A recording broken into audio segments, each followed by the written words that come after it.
Hello students, good morning to all. Today I will explain blood platelets या thrombocytes. Student, these are the blood corpuscles which help in blood clotting at injured part to stop the bleeding are called the blood platelets.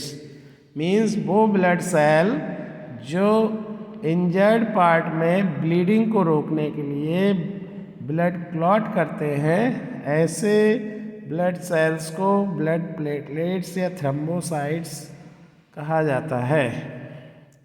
Student, these are the smallest blood cells. ये सबसे छोटे blood cells होते हैं.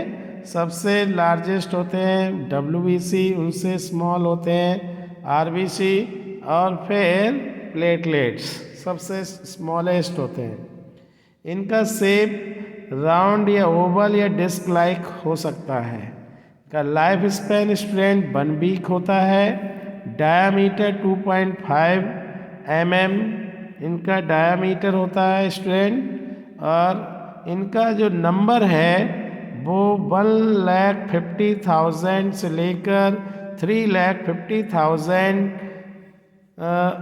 पर mm³ blood. 1 mm³ blood में इनका number इतना normally हो सकता है. इनका शेप ओवल होता है और दे आर नॉन न्यूक्लिएटेड. ये नॉन न्यूक्लिएटेड सेल्स होती हैं. Students, this is the structure of the blood platelets. Student, one more important thing I will tell you. Blood platelets are formed in bone marrow. तो इनका जो formation production होता है वो students in bone marrow में इनका formation होता है. जब मैक्रोफेज सेल्स जो होती हैं बोन मैरो में, जब वो फ्रैगमेंटेशन होता है उनका, तभी ये प्लेटलेट्स बनते हैं. अब प्लेटलेट्स स्टूडेंट्स जब भी कभी इंजरी हो जाए तो वहाँ पर ब्लीडिंग को रोकने में बहुत ही ज़्यादा हेल्प करते हैं. स्टूडेंट, नेक्स्ट है फंक्शन ऑफ ब्लड प्लेटलेट्स. तो they help in blood clotting. This is the main function of the blood platelets. Next है स्टूडेंट ब्लड क्लॉटिंग या ब्लड कोगुलेशन. ब्लड क्लॉटिंग या कोगुलेशन क्या होता है स्टूडेंट? तो सिंपली है the process of forming clots at injured part to stop the bleeding is known as the blood clotting. तो student देखिए होता क्या है, जब कभी भी किसी को इंजरी होती है तो इंजर्ड टिश्यू जो है वो थ्रोम्बोप्लास्टिन प्रोटीन को रिलीज़ करते हैं. सेम वही प्लेटलेट्स भी यही चीज़ रिलीज़ करते हैं, थ्रोम्बोप्लास्टिन. अब स्टूडेंट इसमें कैल्शियम और प्रोटीन जो है वो इसे प्रोथ्रोम्बिनेज में कन्वर्ट करता है. और प्रोथ्रोम्बिनेज कैल्शियम और इनएक्टिवेट करता है हेपेरिन को.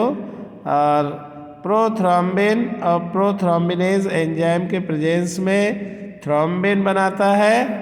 और थ्रोम्बिन कैटलाइज एंजाइम की प्रेजेंस में फाइब्रिन बनाता है स्टूडेंट.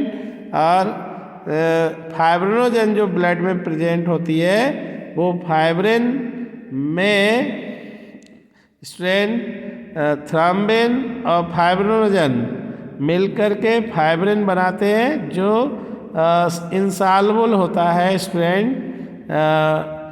और यही फाइब्रिन में बहुत सारी ब्लड सेल्स आकर के ट्रैप हो जाती हैं और वहाँ पे क्लॉट्स बन जाता है. तो student in this way blood clotting takes place. तो student, some important points related to the blood clotting. जब एक क्लॉट बनता है तो उसमें माइनर क्लॉट में जब भी क्लॉटिंग होती है नॉर्मल हेल्दी पर्सन में तो स्ट्रेंथ 2 से 8 मिनट का समय लगता है।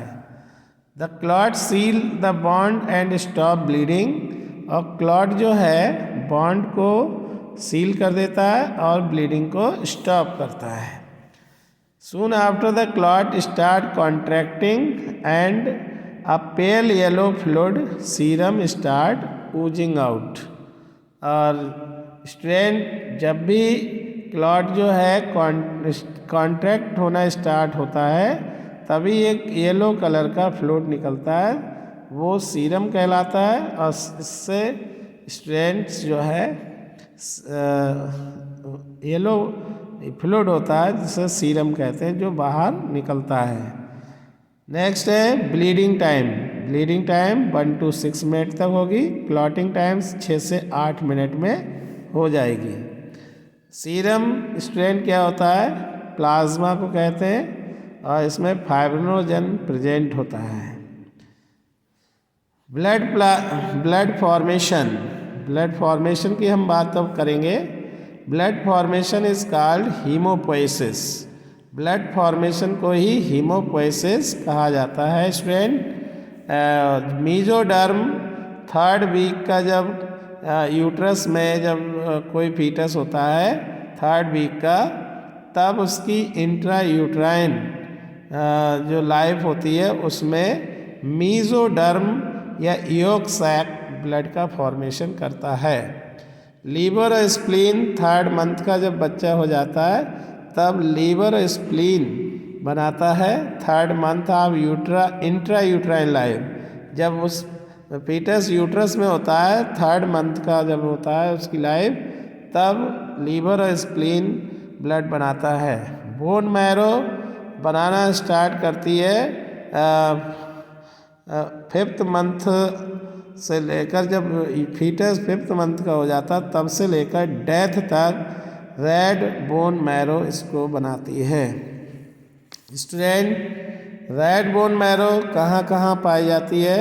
तो फ्लैट बोन जैसे स्कल है, बोन है, रिब्स है, स्टर्नम है और सिप्यूल है, एंड ऑफ लॉन्ग बोन है, यहाँ पर रेड बोन मैरो पाई जाती है। तो student, in this way you can understand the formation of blood. Next है स्टूडेंट hemolysis. Hemolysis क्या है? The breakdown of RBC is called hemolysis. RBC का ब्रेकडाउन होना ही hemolysis कहलाता है। स्टूडेंट, जैसे अगर हम RBC को हाइपोटोनिक सोल्यूशन में रखते हैं तो स्टूडेंट इसके अंदर वो एंडोऑस्मोसिस शुरू हो जाता है, जिसकी वजह से ये स्वेलअप होती है और जब बहुत ज़्यादा स्वेलअप हो जाती है तभी इसकी प्लाज्मा मेम्ब्रेन बस्ट हो जाती है। नेक्स्ट है हाइपरटोनिक सोल्यूशन में जब रखेंगे तो स्टूडेंट एक्सोऑस्मोसिस हो जाएगा और ये सेल श्रिंक कर जाएगी, और आइसोटोनिक सोल्यूशन में रखेंगे तो सेम शेप रहेगा। Student, in this way you can understand these topics. Thank you.